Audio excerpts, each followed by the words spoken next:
নৌবহর যেই জাহাজ, সমুদ ফ্লোটিলা, অর্থাৎ এক বিশাল নৌবহর, অনেক দেশের সম্মিলিত মানুষ। আমাদের বাংলাদেশেরও একজন আছে যারা ফিলিস্তিনে সাহায্যের জন্য যাচ্ছিল, তাদেরকে আটকায় রাখছে, বাধাগ্রস্ত করছে। কোনোভাবেই এই সভ্য পৃথিবীতে, আধুনিক পৃথিবীতে ভাইয়া, কোনোভাবেই মুসলমানদের রক্ত থামছে না। এই বেঈমান অকাতরে ইসরাইলের ওই বেঈমান ধ্বংস করে দিচ্ছে। এই পর্যন্ত মাত্র 2 বছরে 65,000-এর চাইতে বেশি মুসলমান শুধু গাজার শাহাদাত বরণ করছে। প্রিয় নওজওয়ান, তোমরা মোবাইল দেখো, তোমাদের আর মোবাইলের নেশা শেষ হইল না। তোমরা নারী দেখো বাবা, তোমরা উলঙ্গ ছবি দেখো, তোমরা আর আল্লাহকে সেজদা দিও না, কারণ তোমাদের আল্লাহও লাগবে না, তোমাদের মরণও লাগবে না। তোমরা দেখো, নারী দেখো, ছবি দেখো, মোবাইলের অশ্লীল দৃশ্য দেখো, আর মোটরসাইকেল চালাও, আর সমবয়স বন্ধুদেরকে আড্ডা দাও, নেশা করো, গাঁজা খাও, যা মন চায় তাই করো, কারণ তোমাদের উপরে কোনো মুসিবত আসবে না। তোমাদেরকে শয়তান বলে দিছে, তোমাদেরকে ইবলিস বলে দিছে, তোমাদেরকে শয়তান বলে দিছে যে তোরা ঘাবড়াইস না, তোরা নাফরমানি করতে থাক। আমাদের পার্বত্য চট্টগ্রাম হাতছাড়া হওয়ার পথে। আমাদের পার্বত্য চট্টগ্রাম বাংলাদেশের এই 3টা জেলা, রাঙ্গামাটি, বান্দরবন, খাগড়াছড়ি সহ ওই সাইড, যে কোনো মুহূর্তে হাতছাড়া হওয়ার পথে। এই যে এই পরিমাণ একটি ঘটনাকে কেন্দ্র করে খাগড়াছড়িতে আজকে কয়দিন টানা 24 ঘন্টা মারামারি, হানাহানি, গোলযোগ, আগুনে পুরানো হচ্ছে বাংলাদেশে। বাংলাদেশ যে কোনো কেউ বাংলাদেশের ম্যাপ কে বুঝবো, কারে বুঝাইবো? মোবাইল টিপাই তো তোমার সময় হয় না, বুঝবা কিতা? বাংলাদেশের মানচিত্র দেখলেই বোঝা যাবে এই কোনা দিয়া পার্বত্য চট্টগ্রাম। এটা এমন একটা জিনিস যেটা কেচি দিয়ে যদি এমনি কাইটা দেয়, এটা আলাদা হয়ে যাবে, বাকি এটা থাকবে। যেই কোনো সময় কেচি দিয়ে কাটার মতো। বাংলাদেশের 10 ভাগের 1 ভাগ হলো এই 3টা জেলা, আর বাকি 61টা জেলা বাংলাদেশের 9 ভাগ। বিশাল অঞ্চল, জেলা যদিও 3টা, এরিয়া অনেক বড়, বিশাল বড় এরিয়া। পার্বত্য চট্টগ্রাম যদি হাতছাড়া হয় তো কক্সবাজার সমুদ্র সৈকত সহ সেন্ট মার্টিন সব হাতছাড়া হয়ে যাবে। আর কিছুদিন পরে দেখবা উত্তরবঙ্গ নাই, রংপুর বিভাগের 8টি জেলায় প্রতিদিন খোদার কসম প্রতিদিন মুসলমান খ্রিস্টান হচ্ছে। তো একদিন, বেশি দিন আর লাগবে না, বিখ্যাত থালা যখন হাতে নিবা তখন আর মোবাইলের এমবিও থাকবে না, আর তোমার মোবাইলের আব্বাও থাকবে না, তোমার ফেসবুকও থাকবে না, ইউটিউব। আমি দায়িত্ব নিয়ে বলছি, বুঝা শুনে বলছি।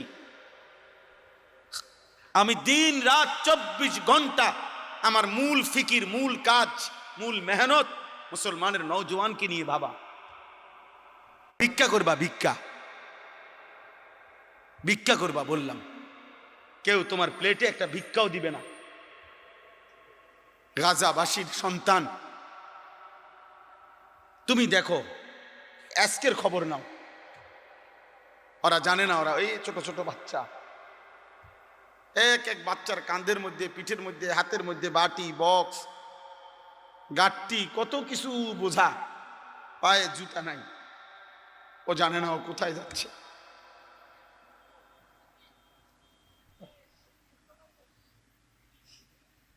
আমাদের যুবকরা যদি কাফের আর বেঈমানের মতো না সাজতো, আমাদের মার বোনরা যদি বেপর্দা না হইতো, তো খোদার কসম মুসলমান আজও হারতো না। আমরা হেরে গেছি এখানে, আমরা হেরে গেলাম, আমরা বুঝাইতে পারলাম না আমাদের ছেলেদেরকে যে বাপ, তোর এই সেলুনের চুলের চাইতে রাসূলুল্লাহ সাল্লাল্লাহু আলাইহি ওয়াসাল্লামের চুল মুবারক সুন্দর ছিল, সাহাবীদের চুল সুন্দর ছিল, আউলিয়াদের চুল সুন্দর ছিল, ওলামায়ে কেরামের চুল সুন্দর ছিল, আমরা পারলাম না বুঝাতে। এখানে হেরে গেছি আমরা। আমাদের বোনদেরকে আমরা বুঝাইতে পারলাম না যে বোন, ঢিলে ঢালা কালো বোরকা, এর মধ্যেই তোমার ইজ্জত ছিল, সম্মান ছিল, তুমি বুঝলা না বোন। তুমি রাস্তার পুরুষকে, বখাটে যারা দাঁড়াইয়া পেশাব করে অথবা বইয়া পেশাব করলেও পানি নেয় না, এই অসৎ, এই নিকৃষ্ট রুচির মানুষগুলো তোমারে রাক্ষসের মতো করে দেখবে, তোমার রূপ, তোমার যৌবন, এই জন্য তুমি বেপর্দা হাঁটছ। আহা বোন, তুমি নিজের ইজ্জত চিনলা না, সতীত্ব চিনলাম, সম্ভ্রম চিনলাম, আত্মসম্মান বুঝলাম, আত্মমর্যাদা চিনলাম। আমরা হেরে গেছি, এখানে হাইরা গেছি আমরা, নাহলে মুসলমান হারার কথা ছিল না। আমাদেরকে দুশ্মন যুদ্ধে হারাইতে পারবে না। দুশ্মন এই জন্য আমাদেরকে সাংস্কৃতিকভাবে, বুদ্ধিবৃত্তিকভাবে আমাদের চেহারা, সুরত, আপাদমস্তক বদলায় ফেলছে। নাহলে আমাদের মুসলমান দাড়ি কাটবে কেন? নাই তো আমাদের মুসলমানের যুবক কাফেরদের মতো চুল রাখবে কেন? সেলুনের যে চতুর্দিকে লাগানো থাকে চুলের, এগুলো নেককারদের চুল, এগুলো আউলিয়াদের চুল। তাহলে আমার সন্তান বুঝবে না কেন? আমার ছেলেরা বুঝবে না কেন? বলে আমরা এখানে হেরে গেছি। আল্লাহ আমাদেরকে বুঝ দান করে। এজন্য একজনই বুঝেন, একজনই বুঝেন, দুইজনই বুঝেন। আমরা আপনাদের পরিবর্তনের কাঙ্গাল। ঘর সাজান, ছেলেকে চোখের পানি ফেলে বুঝান, বাপ সেজদা দাও, সেজদা দাও। গোলামির সেজদার মধ্যে ইজ্জত। তুমি যদি নুয়ে পড়ো সেজদায়, আল্লাহ তাআলা তোমাকে তুলে দিবে আরশ আজিম পর্যন্ত। তুমি নুয়ে যাও, তুমি ছোট হও, আল্লাহ বড় করে। ঘাড় ফাঁক দিও না, অহংকারী হইও না। আল্লাহ কোরআনে বলছে, বান্দা অহংকার করো কেন? তুমি কি জমিন পাও দিয়া বাইরেইয়া ফাটাইতে পারবা? তুমি কি লম্বা হইয়া পাহাড় ছুঁইতে পারবা? তো বড়াই করো কেন? বড়াই করো। আল্লাহ আমাদেরকে বুঝ দান করে। মুসলমানদের সাথে কোন যুগে সম্মুখ যুদ্ধ, সরাসরি যুদ্ধ করে এই 1450 বছরের ইতিহাসে পৃথিবীর কোন কাফের জাতি মুসলমানদের সাথে টিকে নেই। হেরে যেতে হয়েছে শেষ পর্যন্ত। কথা বলেন না কেন? ইসরায়েলের কুত্তারা হেরেই যাবে ইনশাআল্লাহ, কোনো সন্দেহ নেই, কোনো সন্দেহ। ফিলিস্তিনের মুসলমান জিতবেই জিতবে ইনশাআল্লাহ, কোনো সন্দেহ নেই। মজলুমের তাজা রক্তে ইমানের গাছ উঠবে ইনশাআল্লাহ, কোনো সন্দেহ। মুসলমান জিতবে ইনশাআল্লাহ, মুসলমানই জিতবে। জালেমের আস্ফালন, কাফেরের আস্ফালন থাকে না, থাকে না। এটা ইতিহাস, এটা 1500 বছরের ইতিহাস। কোনদিন আজ পর্যন্ত মুসলমানদের সাথে কাফের বেঈমান যুদ্ধ করে টেকে নেয়। এই জন্য তাদের সবচেয়ে বেশি ষড়যন্ত্র হলো মনস্তাত্ত্বিক যুদ্ধ করে, সম্মুখ যুদ্ধে তারা পারবে না জানে। এই জন্য বুদ্ধিবৃত্তিক যুদ্ধ হলো এটা, যে চেহারা, সুরত, চলন বলন, আচরণ সব তছনছ করে দিয়েছে। এই জন্য আজকে ফিলিস্তিনের মুসলমান ভীষণভাবে নির্যাতিত, রক্ত ঝরছে মুসলমানের। আমরা দিল থেকে দোয়া করি, চোখের পানি ফেলে দোয়া করি। রাত গভীরে যারা তাহাজ্জুদ পড়েন তারা দোয়া করবেন মালিকের কাছে, আল্লাহ আপনি বাঁচায় দেন মুসলমান।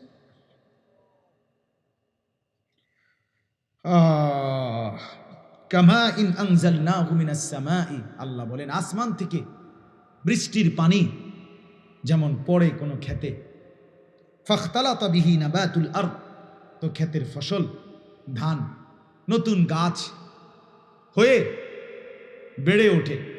বাড়তে বাড়তে একদিন পাইকা যায়, কাটা হয়, শুকাইতে দেওয়া হয়।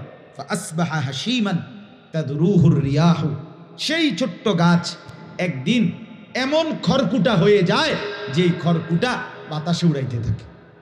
আল্লাহ বলেন এইটুকু সময় যতক্ষণ দুনিয়ার হায়াত ততক্ষণ। এবার আল্লাহ বলেন